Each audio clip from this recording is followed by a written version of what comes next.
Muchachos, buenos días, ¿estamos ya? ¿Todos listos? ¿Se ve en pantalla? Buenos días, doctor. Sí, se ve la pantalla. Ahí nos quedamos en el tratamiento, ¿verdad? Sí, doctor. Sí, doctor. Perfecto, perfecto. Bueno, pues vamos a apurarnos. El tratamiento de la esclerosis múltiple está dividido en tres puntos. El primero, que será el tratamiento de la fase aguda, o del brote, o recaída. ¿Se acuerdan que dijimos que es una enfermedad autoinmune?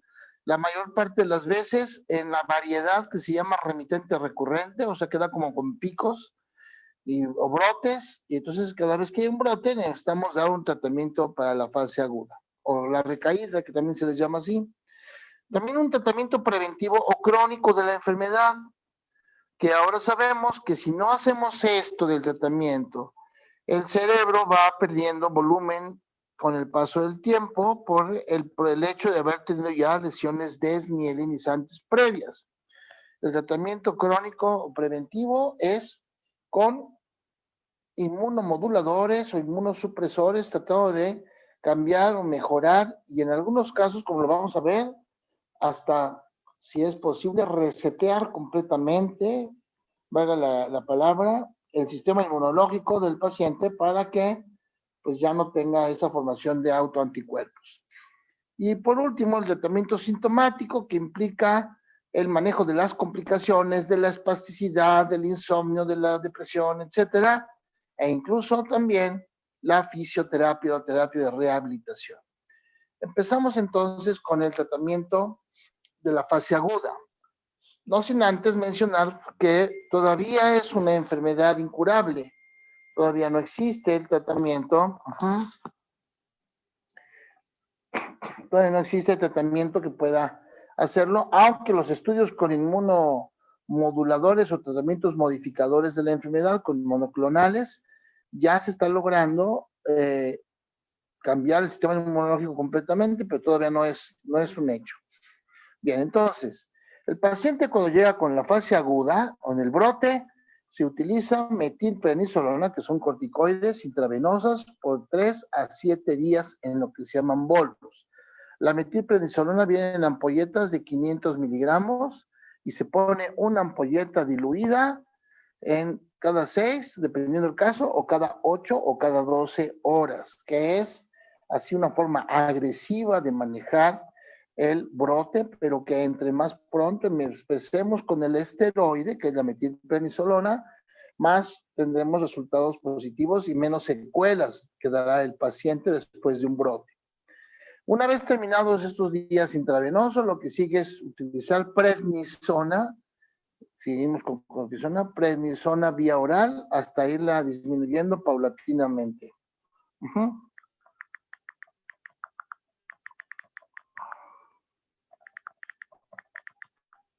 ¿Ok? Entonces, además de esto, bueno, debemos de identificar qué puede ser, si realmente es un brote. El primero que nos va a avisar, el primer brote que da el paciente no sabe, porque no sabe que es esclerosis múltiple.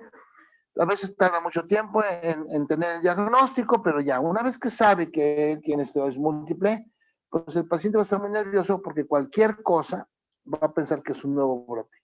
Entonces, a veces vamos a tener lo que se llaman pseudobrotes, pero serán ocasionados a veces por infecciones o por fiebre. Entonces, por infecciones o por fiebre. Un segundito nomás.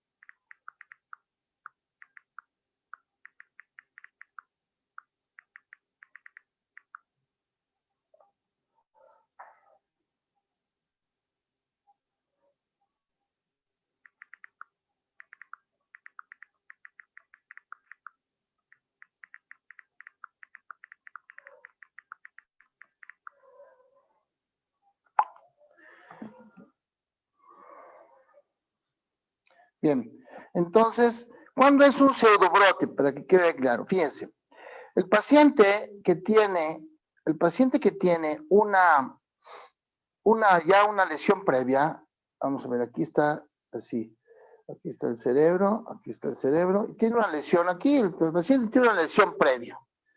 Entonces ya me dejó una secuela, por decir algo, pongamos un ejemplo, me deja una secuela, una hemiparesia contralateral 4 de 5, esa secuela. Pero el paciente tiene una infección, tiene fiebre, o se enojó, hizo una depresión, o se desveló, algo. Entonces, lo que sucede normalmente es que las neuronas alrededor de esta zona, con fatiga, fallan. ¿Por qué? Porque no tienen las conexiones adecuadas.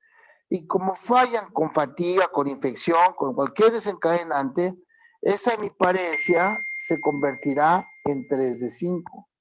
Y el paciente entonces se asusta.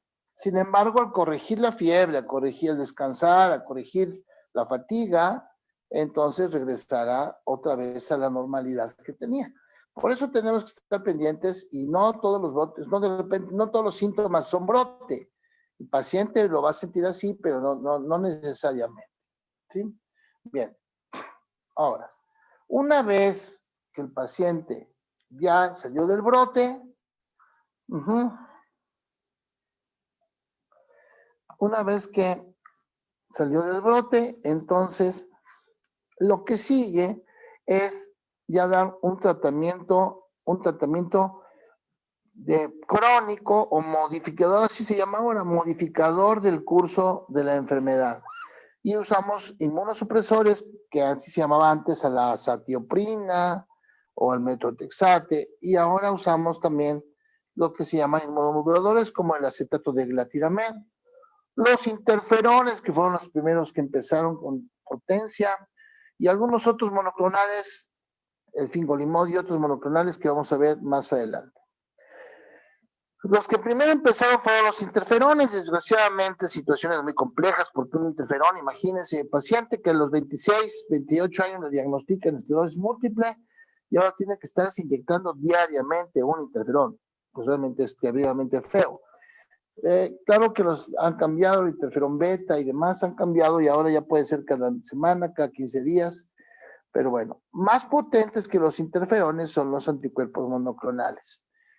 Este doctor que ven acá, siempre lo pongo y lo presumo mucho porque es el doctor Pepe Flores, que es un exalumno nuestro de allá de la uni y que ahora, pues bueno, él es el jefe de neurología del Instituto Nacional de Neurología y Neurocirugía en México, pero además él tiene la subespecialidad en esclerosis múltiple, por eso es que es para mí muy grato siempre platicar de que estuvo ya con nosotros en las aulas en UAP. Bien, entonces, estamos hablando de los interferones, que fueron los primeros inmunomoduladores un poquito más controlados, pero con muchos efectos secundarios y complicación por la administración. Ya más recientemente, en los grupos de estudio grandes, como el del doctor Montalbán, que es él está como director de la clínica de esclerosis múltiple más grande del mundo, que está en Barcelona, y que, bueno, pues ya empezaron a utilizar todo lo que son los monoclonales para el tratamiento de la esclerosis múltiple. Aquí está el fingolimod, pero hay otros más potentes como el natalizumab, alemtuzumab, fremanizumab, otros que han venido apareciendo conforme ha pasado el tiempo. Y tenemos, por ejemplo, una de las ventajas es que, por ejemplo, ahora tenemos el fingolimod monoclonal, es una cápsula diaria, pues es tomado, qué bueno, monoclonal tomado. Sin embargo, pues esta cajita con 28 cápsulas anda por los 40,000 pesos, o sea, es complicadísimo, requiere de seguridad social o seguro de gastos médicos para poder sobrellevar el paciente un tratamiento con anticuerpos monoclonales. Aquí está la lista prácticamente de todos los tratamientos. Algunos de ellos, por ejemplo, el ocrelizumab y el alemtuzumab, que son monoclonales, algunos de ellos están ya en una fase muy avanzada en cuanto a una posible curación de la enfermedad, provocando o tratando de hacerlo, o tratando de provocar un total recambio de la inmunidad de un paciente, Esto trae las ventajas. La ventaja sería que se podría curar esta enfermedad autoinmune. La desventaja es que puede abrir la puerta a otros procesos, incluyendo malignos como el cáncer. Eso sería uno de los riesgos probablemente que se están evaluando con tratar de cambiar totalmente la inmunidad de algún paciente. La lista es innumerable de diferentes mecanismos o de medicamentos que tenemos para la progresión del manejo de la prevención, que sin duda hace falta porque ya vimos ayer que cuando no utilizamos el tratamiento desde un principio, el tratamiento crónico, entonces el cerebro del paciente va a ir sufriendo mayor deterioro, mayor pérdida de volumen. Esta es una lista de medicamentos que se utilizan para las complicaciones, pero ya lo tenemos acá en traducción. La espasticidad, la fatiga, los síntomas paroxísticos como el dolor, distonías, temblor, disfunción eréctil, hiperreflexia vesical, atonía vesical o depresión, bueno, pues se utilizan medicamentos para corregir que serían las secuelas o los eventos secundarios al mismo padecimiento. Que, por ejemplo, un paciente me puede quedar con hemiparesia espástica o con algún problema de los que ven aquí, y entonces usaremos medicamentos para tratar de corregir esa parte. Sin duda, la fisioterapia también juega un papel importante en la recuperación de los pacientes y sobre todo también en mantenerlos en buen estado, a los pacientes en buen estado físico y que no se sigan deteriorando por la pérdida neuronal. Bueno, por último, nada más para aquí comentarles, este es un hotel en Estados Unidos, una vez en un congreso, el doctor Raúl Árcega, durante muchos años fue el jefe de la unidad de esclerosis múltiple de San José, aquí en el Seguro Social, y veía muchos pacientes.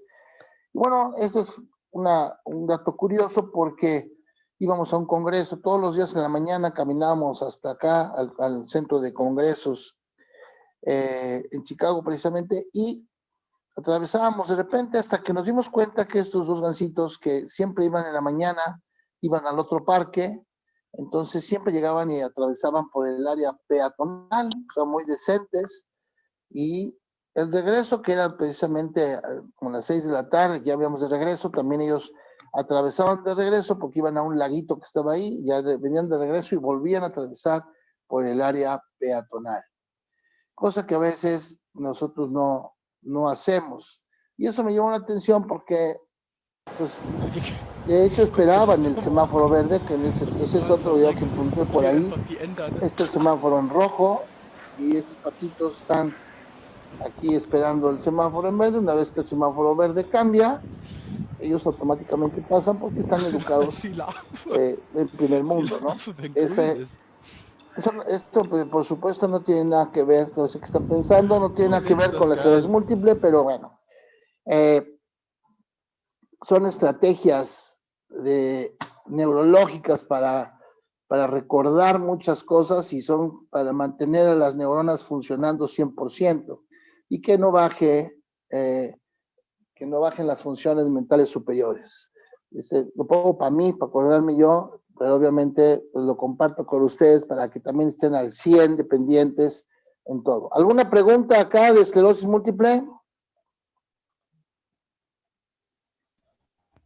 Yo, doctor. Sí. El tratamiento para el curso, bueno, los inmunomoduladores en este caso son los que corresponderían a un paciente que no presenta brotes. Sí, exacto. Bueno, es muy difícil encontrar un paciente en donde tú veas la resonancia magnética y te lo encuentras así de pura casualidad, que alguien se haga una resonancia magnética y encuentres lesiones desmielizantes y no te dio ni un brote, es raro. Entonces, generalmente, la resonancia magnética la hacemos cuando ya hubo algún brote o cuando tiene síntomas. O síntomas que nos hacen sospechar, inclusive hasta dolor de cabeza. Bueno, haces la resonancia, te encuentras las lesiones, entonces ya programas el tratamiento y es precisamente el tratamiento es crónico, no es cuando tienes un brote. Lo puedes empezar en un brote, sí, sí puede. La paciente o el paciente tiene un brote, lo metes al hospital, le pones metilprednisolona y programas iniciar su tratamiento con inmunomoduladores. Los esteroides se acaban, el paciente se va a su casa, pero ya se va con los inmunomoduladores. Ese tratamiento pues, se supone que es de por vida, aunque lo que se está tratando es de encontrar la forma de que sea por menos tiempo. Pero sí ese es para que no haya brotes y para que el cerebro no se deteriore. Se ha demostrado que el cerebro que ya tuvo lesiones desmielinizantes, aunque no le hayan dejado secuela al paciente, el paciente sigue trabajando, todo normal, pero ya tuvo lesiones desmielinizantes, ese cerebro, por las cicatricitas que quedan ahí, va a funcionar diferente y va a sufrir atrofia del cerebro más rápido que en condiciones normales. Esos estudios se han estado haciendo con volumetría y sí se ha visto que los pacientes con esclerosis múltiple, conforme pasa el tiempo, tengan o no brotes, van perdiendo más rápidamente el volumen cerebral, ¿no?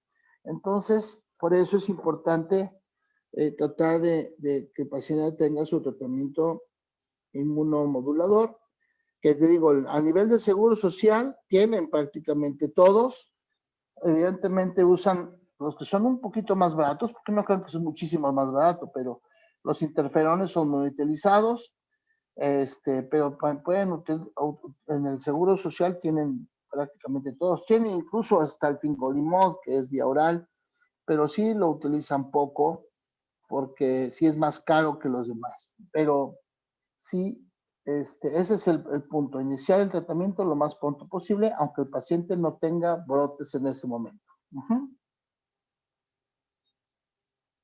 Gracias. Sí, Doctor, una pregunta. sí, Entonces, clínicamente, ¿cómo podemos diferenciar un pseudobrote de un brote? ¿Por el tiempo de evolución por si encontramos asociado a otra causa? exacto. Clínicamente, tú sabes que existen los pseudobrotes porque la pacientita que pues, en teoría estamos hablando, ¿no? Que te habla la mamá, oiga, doctor, es que mi hija se puso mal, se me hace que tiene otro brote.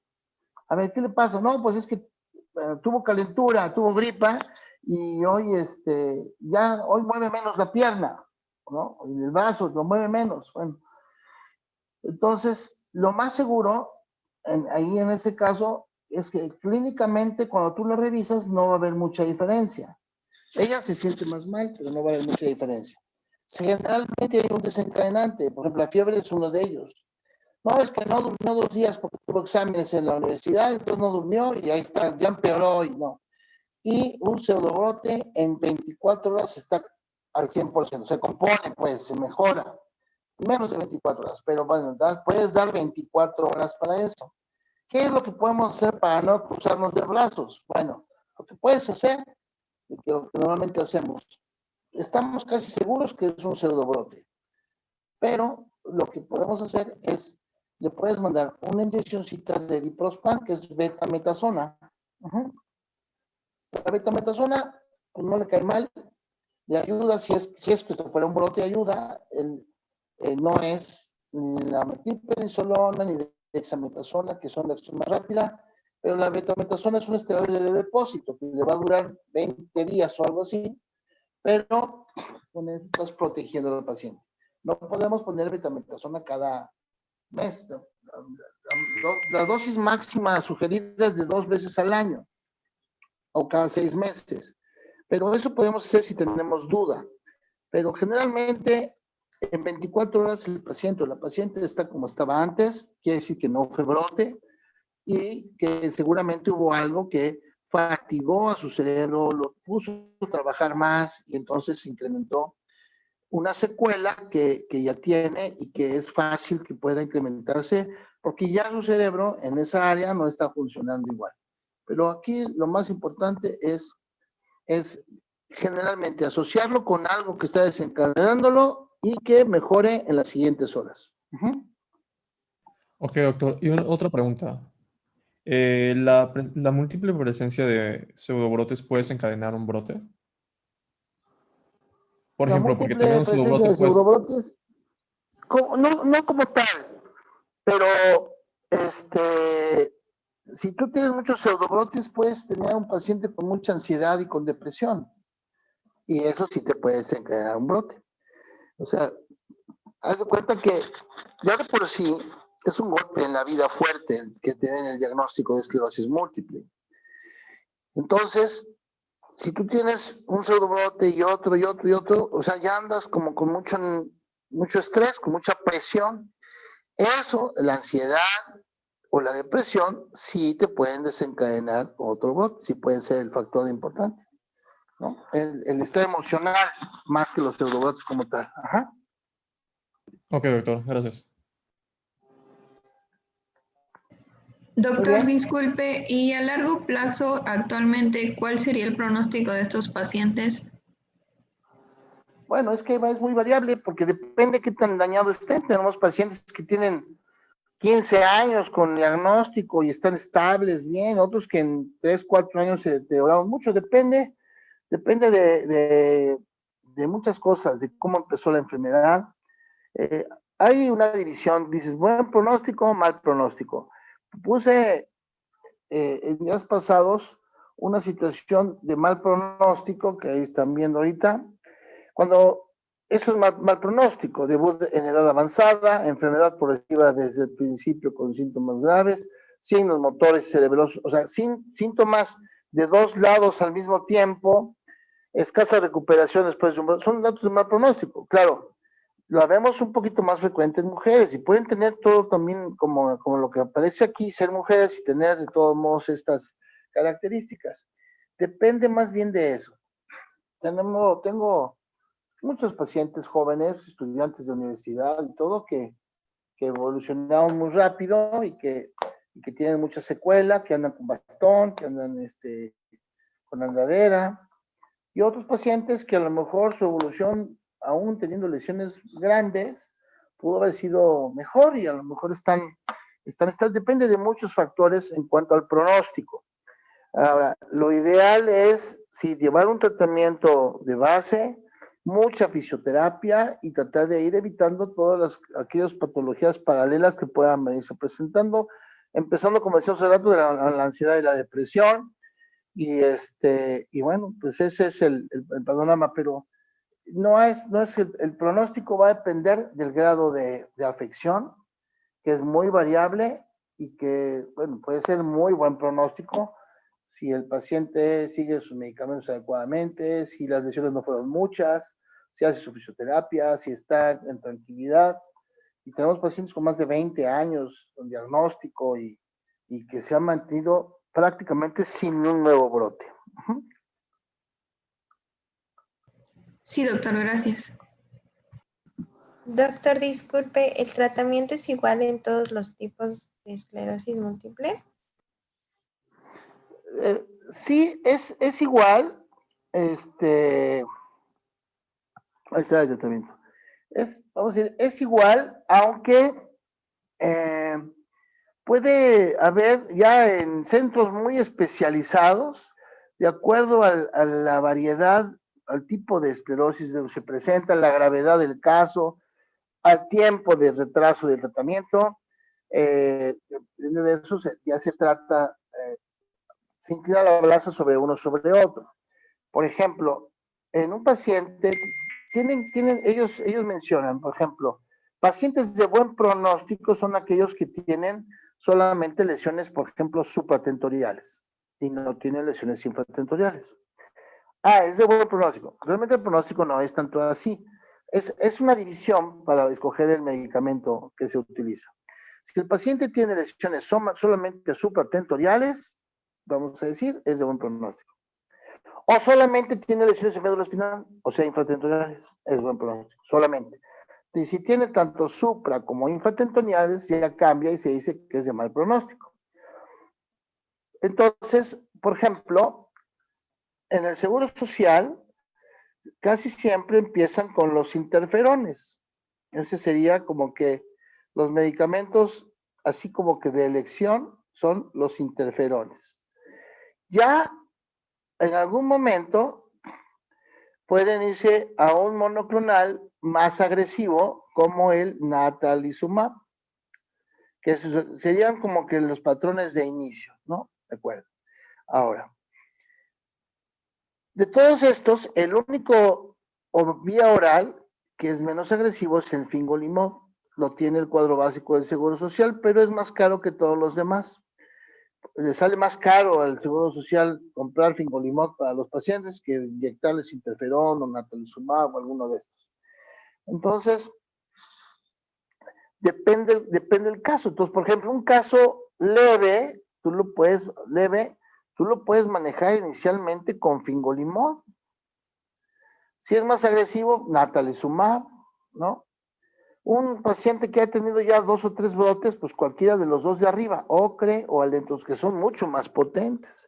O sea, que depende de eso. Pero si tú me dices, le voy a dar fingolimod al que tiene un caso grave, es aceptado. O sea, sí se puede, sí sirve. Aquí, más bien, sería cuál es el que el paciente puede tener acceso y que tenga lo menos de efectos secundarios, ¿no? Pero sí, todos los medicamentos son utilizados. Es más, hace algunos años, pues no teníamos estas opciones o nuestros pacientes pues no tenían. Ahora, si ustedes hiciéramos una estadística de hace 30 años, ahorita, hace 30 años, pues los seguros de gastos médicos eran uno que otro paciente el que tenía seguros de gastos médicos mayores. Ahora, muchísima gente tiene seguros de gastos médicos mayores. Hace muchos años, pues no había forma de poner nada de esto. Además, primero no existía y después, cuando empezaron a aparecer, pues no eran muy caros. Entonces, seguimos utilizando, por ejemplo, inmunosupresores de hace mucho tiempo, como por ejemplo la acetioprina o el metotrexate, que de hecho son utilizados en artritis reumatoide y en otras cosas así, porque son también enfermedades autoinmunes, pero son muy viejitos. El metotrexate es barato, muy viejito. Claro, tiene efectos y se puede utilizar en algún paciente que no tenga los suficientes recursos o que no tenga seguro social. Pues nosotros tenemos pacientes con metotrexate, sí, seguro.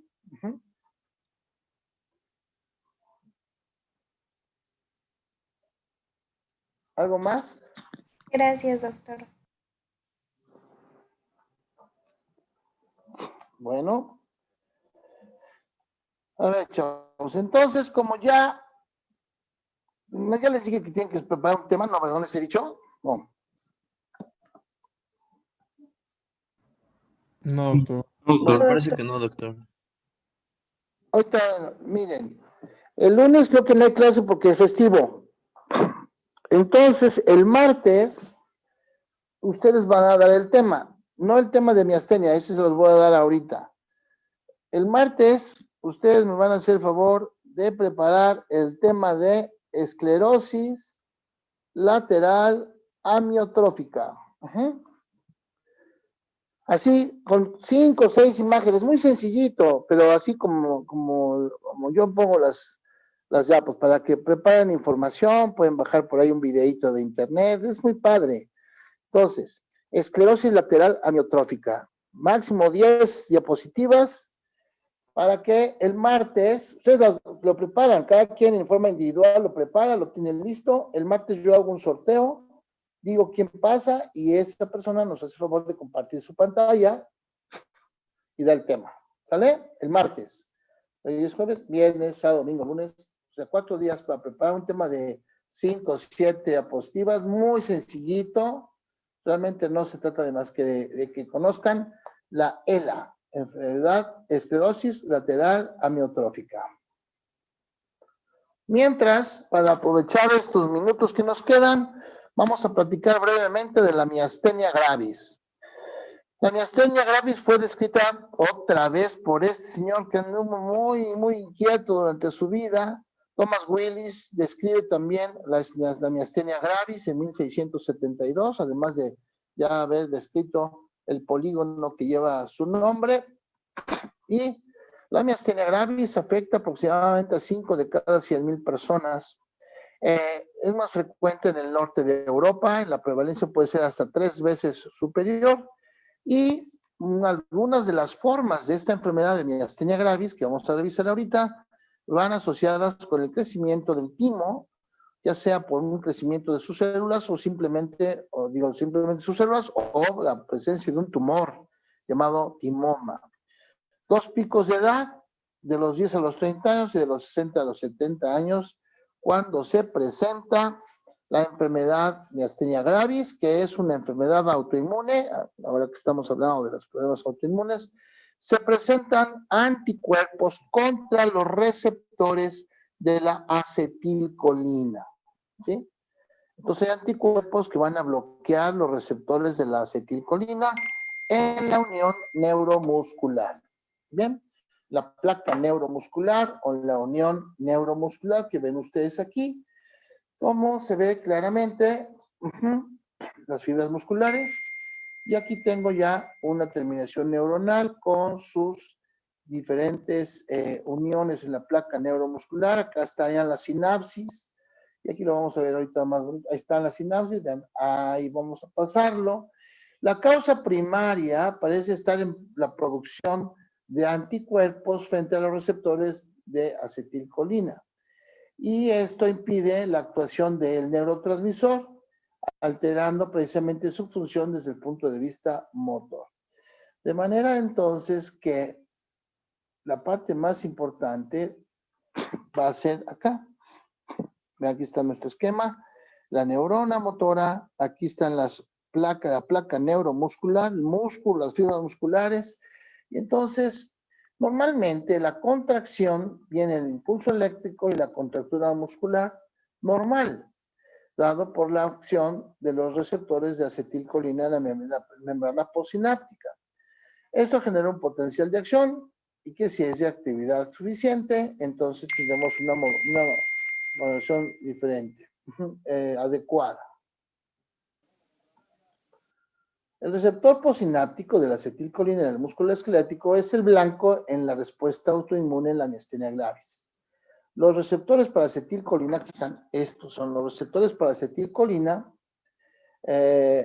están continuamente renovándose, están variando en su movimiento. Ese es un proceso dinámico que ustedes pueden ver que cambian precisamente esos receptores.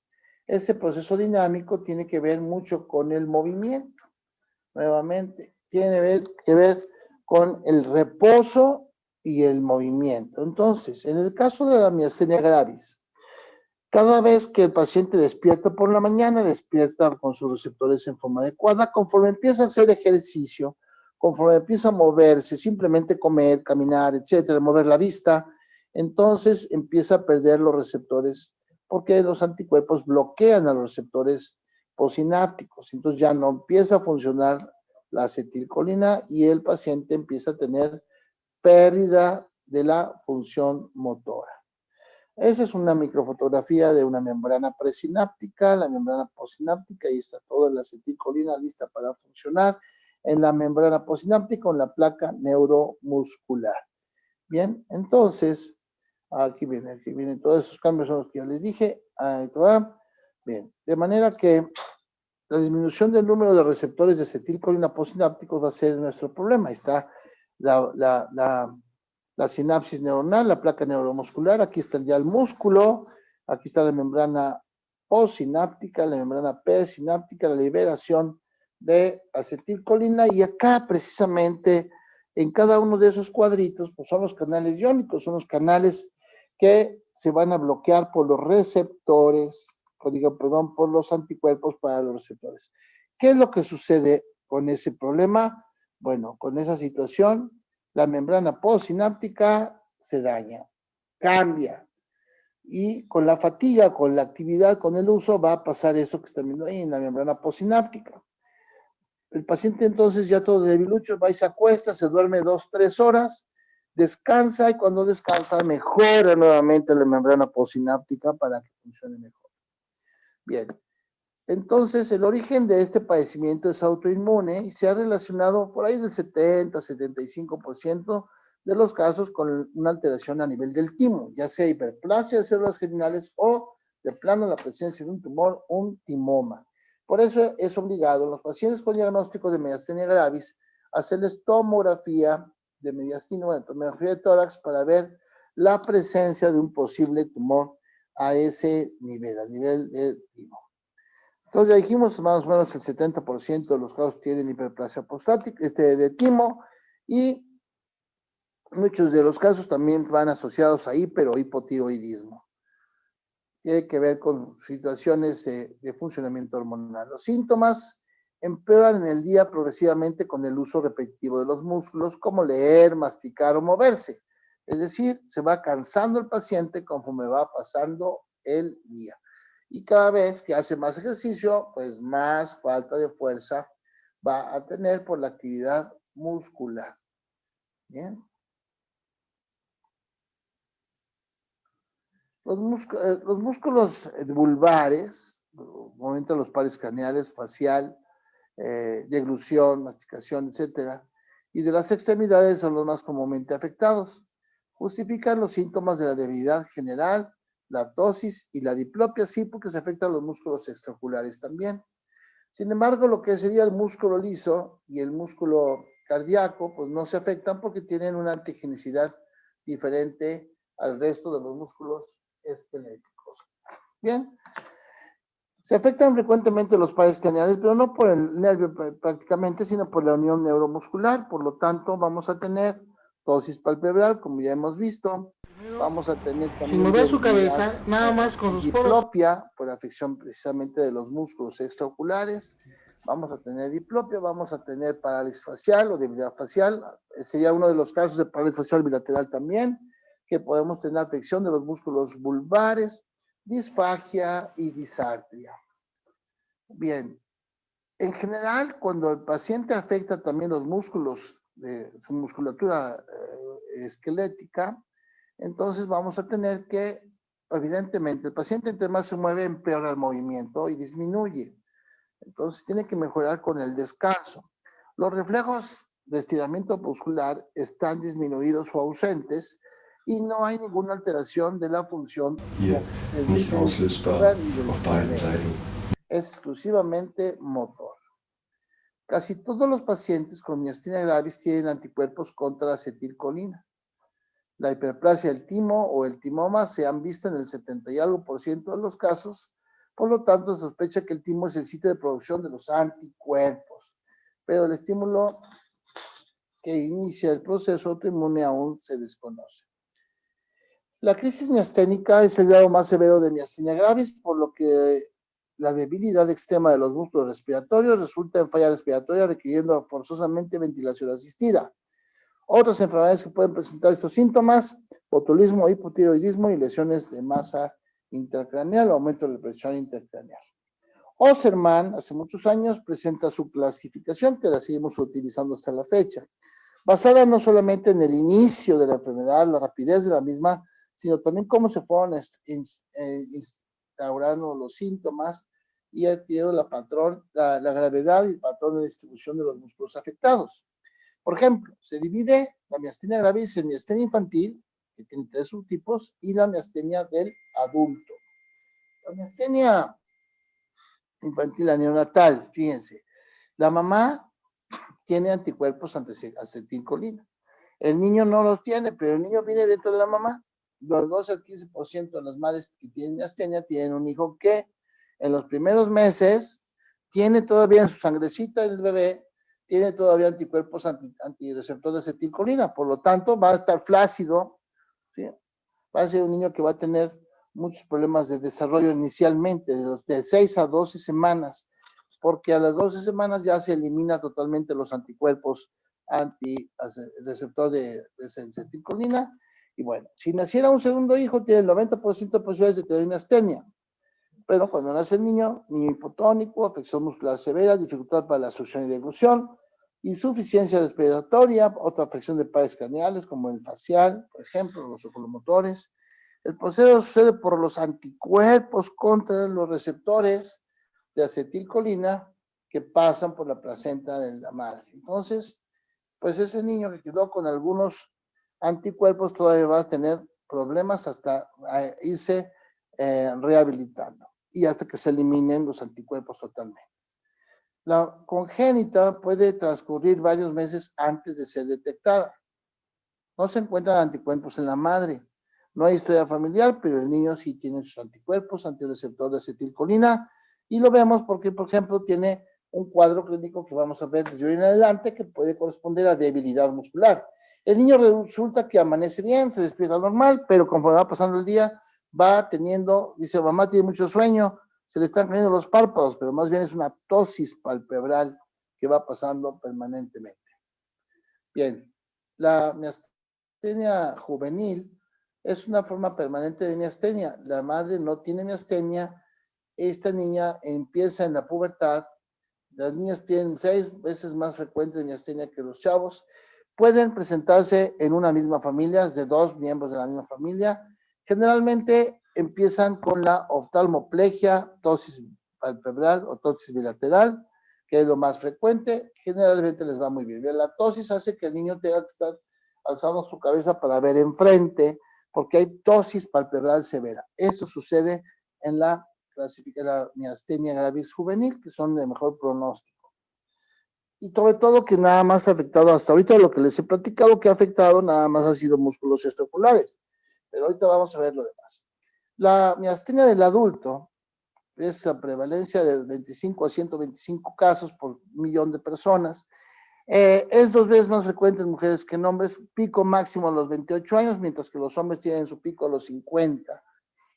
La mayoría de los casos son esporádicos. Y bueno, esta miastenia es una forma asociada a timoma frecuentemente, y la incidencia mayor entre los 40 y 50 años, predominantemente en hombres. Las mujeres se afectan más frecuente que los hombres, pero antes de los 40 años. Y aproximadamente el 10% de los casos manifiestan durante la infancia algún dato que pudo haber sido ya inicial de miastenia. La clasificación de Osserman de la miastenia desde 1958, que se ha mantenido porque nos dice que hay 5 grados de miastenia. El grado 1, que es el más frecuente afortunadamente, es la miastenia ocular, en donde el pronóstico es bueno, que se paralizan los músculos extraoculares, principalmente el elevador del párpado superior, y esa sería la miastenia ocular. La persona está bien, se despierta bien en el día, y conforme va pasando el día empieza con tosis, B doble, y ya. Se tiene que ir a dormir, pero es solamente la manifestación pura ocular, grado 1 de Osserman. El grado 2 ya es una miastenia generalizada, es decir, ya voy a tener también problemas de movilidad en el cuerpo, no solamente ocular, sino es generalizada. Aunque también es generalizada, el pronóstico también es favorable, igual que el grado 1.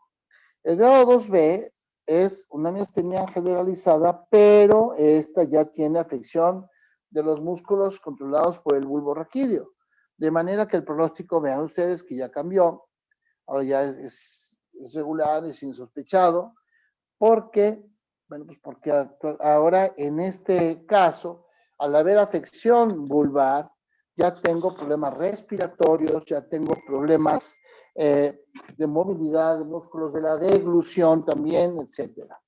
Bien, el cuarto caso es la respiratoria aguda y la respiratoria tardía, que son ya verdaderas urgencias. El pronóstico es malo, porque son crisis que implican que el paciente tiene que estar ya postrado en cama y dependiente totalmente de un ventilador, a veces por muchísimo tiempo.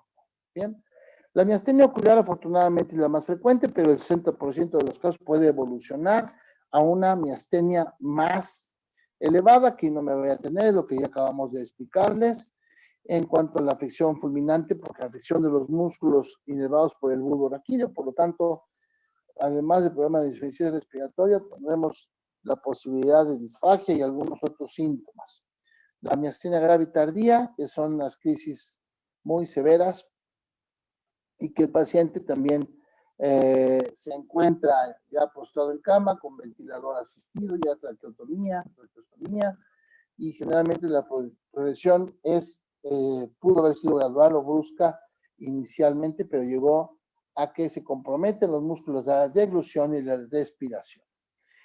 El diagnóstico lo podemos hacer tomando un medicamento que es piridostigmina, que es precisamente el tratamiento. Ahora, aquí nos hablan de la prueba de hidrofonio, del tensilón o la neostigmina, que ambos funcionan así como para hacer una prueba. El paciente con mucha debilidad le ponemos hidrofonio o le ponemos neostigmina y generalmente mejoran muy rápido, pero es una prueba que puede dar muchos falsos negativos o falsos positivos.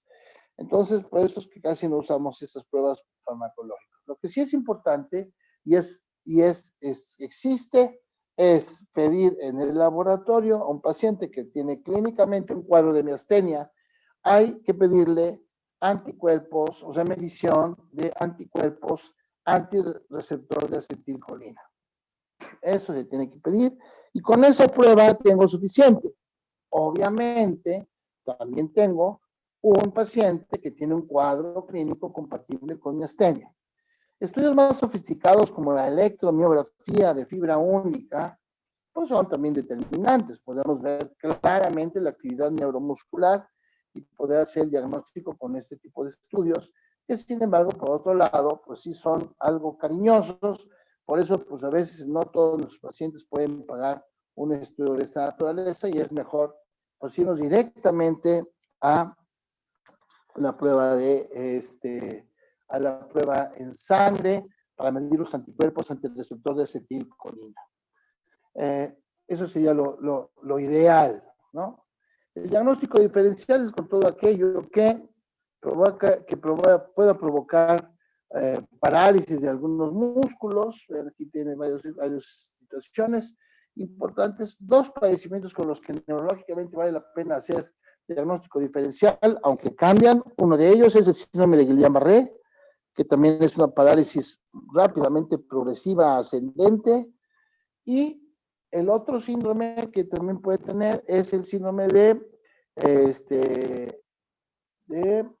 parálisis periódica hipopotasémica.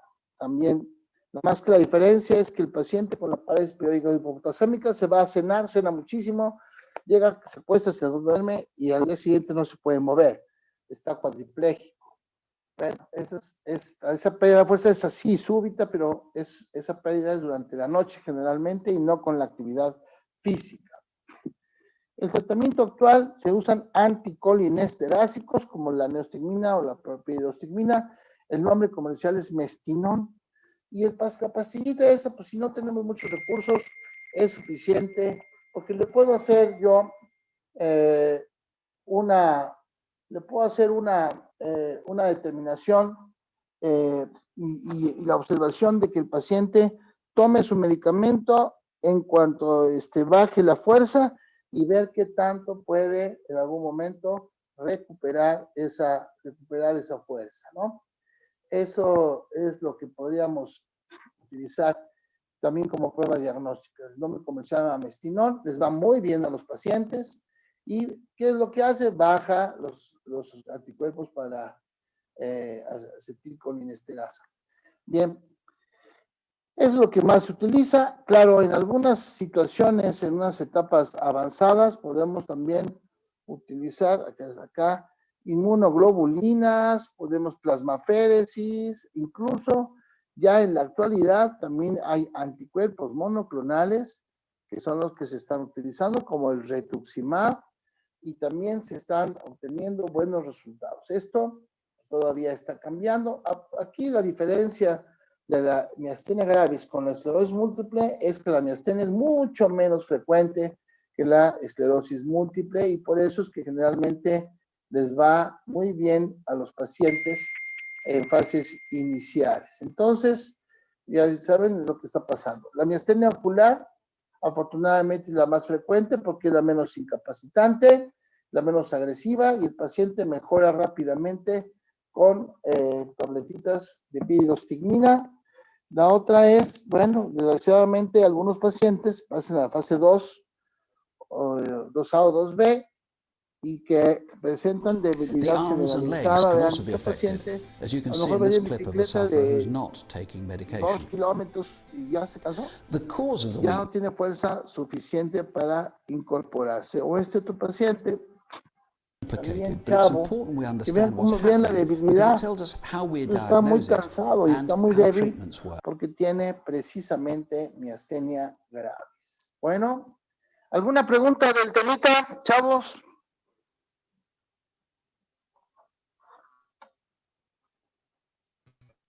Doctor, un paciente que ya esté diagnosticado con esta enfermedad y que presenta una crisis respiratoria, ¿cuál sería el tratamiento que se le daría? A ese paciente hay que llevarlo al hospital porque puede tener un incremento de nivel, puede pasar de nivel en cuanto a la, ahí está, puede tener un incremento, seguramente tenía un estado 2B en donde veía compromiso vulvar y a lo mejor está teniendo una crisis miasténica.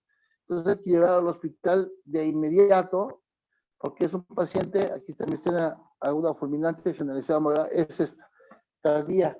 Está teniendo una crisis miasténica y el paciente puede requerir ventilador asistido. O sea que hay que llevarlo al hospital y ya en el hospital se manejan o ya sea inmunoglobulinas en la fase aguda, plasmaféresis o mínimo de entrada a esteroides cuando llega el paciente. Y obviamente el manejo de la vía ventilatoria. Son pacientes que a veces están así, como este paciente que vemos con traqueostomía y está muy tranquilo y todo, pero por la debilidad muscular nada más, que es por la enfermedad. Ajá. Gracias.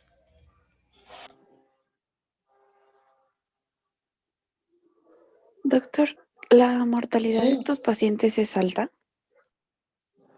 Fíjate que ya no tanto, antes sí, pero ahora ya no tanto porque, bueno, ha habido casos que conocemos de repente que se han mantenido por muchos años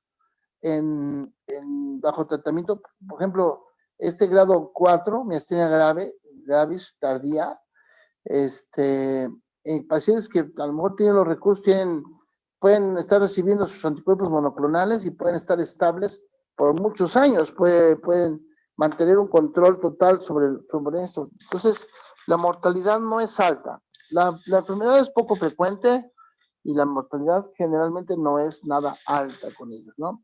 Van a fallecer más bien por complicaciones y por edad avanzada, pero no tanto por la enfermedad como tal. Un paciente que era fumador crónico y que, bueno, casos de los que estamos teniendo, un paciente con fumador crónico que le da la miastenia así muy severamente, pero pues nunca dejó de fumar, entonces en cuanto a él mejoraba, pues seguía fumando, entonces los problemas respiratorios fueron acabándolo paulatinamente y ese es parte del problema. Las complicaciones. Ok, gracias. Doctor, una pregunta. ¿Sí? ¿En esos pacientes también se debe buscar otros anticuerpos como factor reumatoide o antinucleares por si tienen algún Sí, otro casi problema? todos. Claro, les puedes hacer su perfil inmunológico completo, porque muchos de ellos pueden traer bueno, no es lo común, pero muchos de ellos pueden traer o pueden tener asociaciones, sobre todo familiares, ¿no? Cuando estoy en la clínica y antes de familiares, ¿no? Pues artritis reumatoide, una prima con lupus, o sea, un chorro de problemas así autoinmunes. Sí, en ellos sería ideal hacerles todo su perfil inmunológico completo. Ok, doctor. Muy bien, amigos míos. Nos vemos entonces el martes con su tema de esclerosis lateral amiotrófica. ¿De acuerdo? Sí, doctor. Gracias. Gracias. Doctor, gracias. Buen día. Dios.